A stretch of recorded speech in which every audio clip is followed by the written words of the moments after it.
खुद शादीशुदा होने के बावजूद प्रेग्नेंट नीना गुप्ता के पास जाकर यह कहना कि सुनो तुम मुझसे शादी कर लो वरना यह समाज तुम्हें ताने मारता रहेगा, से लेकर खुद के बेटे की मौत के बाद डिप्रेशन में चले जाना, 57 साल की उम्र में सरोगेसी के जरिए बेटी को जन्म देना,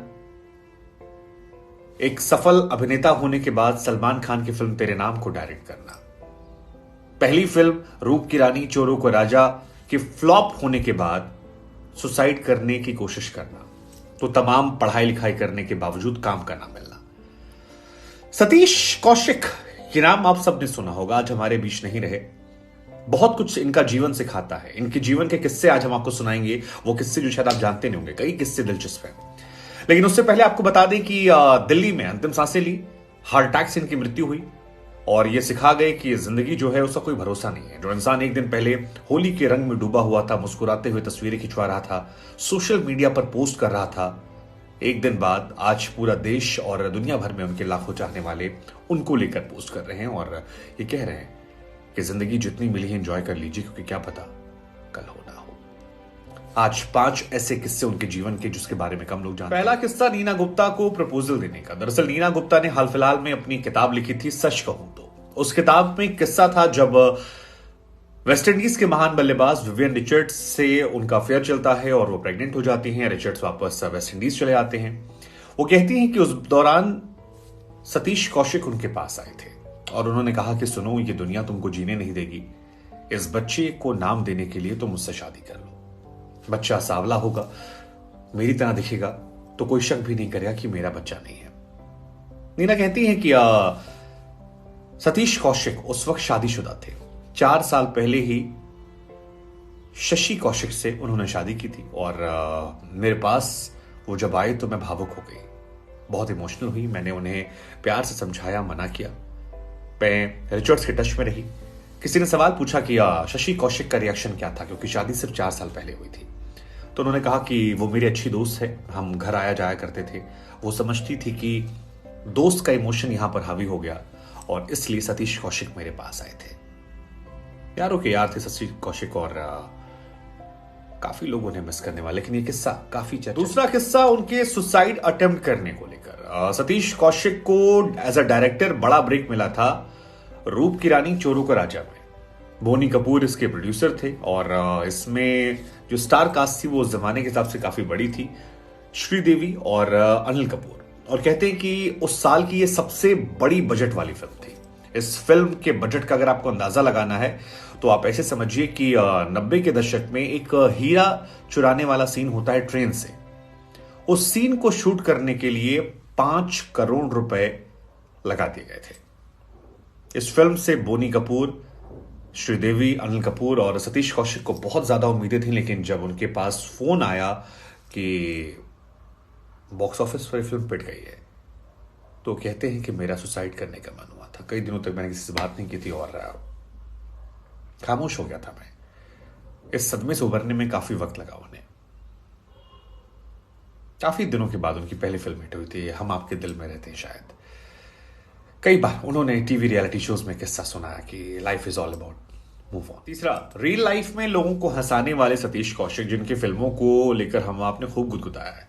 गोविंदा की फिल्में हो, अनिल कपूर की फिल्में हो, हम सब ठहाके मार मार कर हंसे हैं, लेकिन इनकी निजी जिंदगी जो थी उसमें दुख भरी दास्तां बहुत सारी थी। सतीश कौशिक का 2 साल का लड़का शानू इस दुनिया से गुजर गया और कहते हैं कि उसके बाद हस्बैंड वाइफ जो थे वो टूट गए थे, बिखर गए थे। दोनों बहुत परेशान रहे और फिर 57 साल की उम्र में सरोगेसी के जरिए इनके घर में एक लड़की ने जन्म लिया। सतीश कौशिक ने उस दौर में ये कहा था कि एक दर्दनाक और दुखद किस्से का अंत हुआ और जिस बच्चे का इंतजार हम दशकों से कर रहे थे, आखिरकार ईश्वर ने हमें सुन लिया। 57 साल की उम्र में उनकी बेटी उनकी जिंदगी में आई और वो बेटी अभी महज 10 साल की है जब उसके पिता उसे इस दुनिया से छोड़कर जा चुके हैं। उसकी बेटी, उसके परिवार के लिए ये बहुत दुखद क्षण है और ये भी दर्शाता है कि मुस्कुराते हुए चेहरों के पीछे कई बार तकलीफें ज्यादा पड़ी। चौथा किस्सा, ज्यादा पढ़ाई करने के बावजूद नौकरी न मिलना।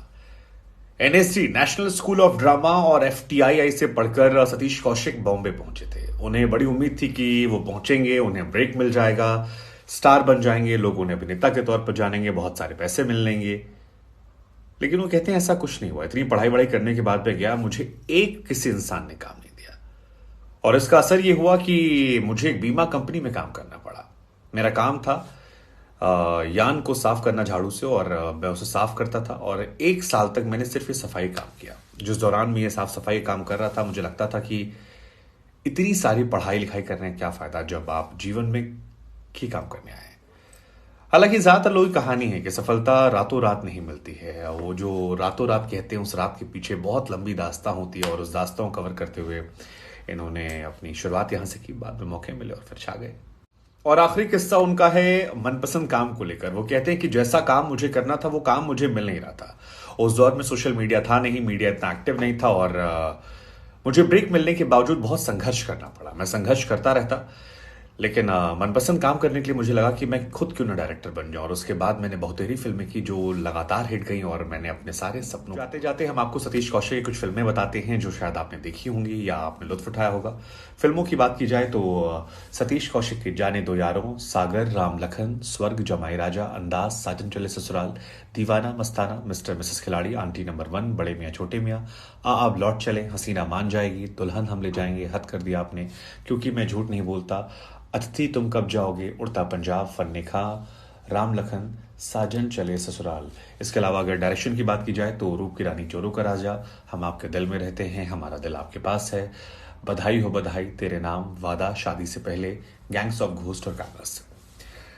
तो ये तमाम फिल्में सतीश कौशिक साहब की थी। जाते जाते हम उन्हें नमन करना चाहेंगे। उनकी इन फिल्मों में से कौन सी फिल्म है जिसका लुत्फ आपने उठाया, और क्या इस पूरी घटनाक्रम ने, उनकी मौत ने आपको समझाया कि जिंदगी जो है बहुत अनमोल है, और हर एक लम्हा जी का चाहिए, क्योंकि सच में आपको नहीं पता कि जिस शख्स के साथ आज आप कोई लम्हा गुजार रहे हैं, कल वो हो ना हो।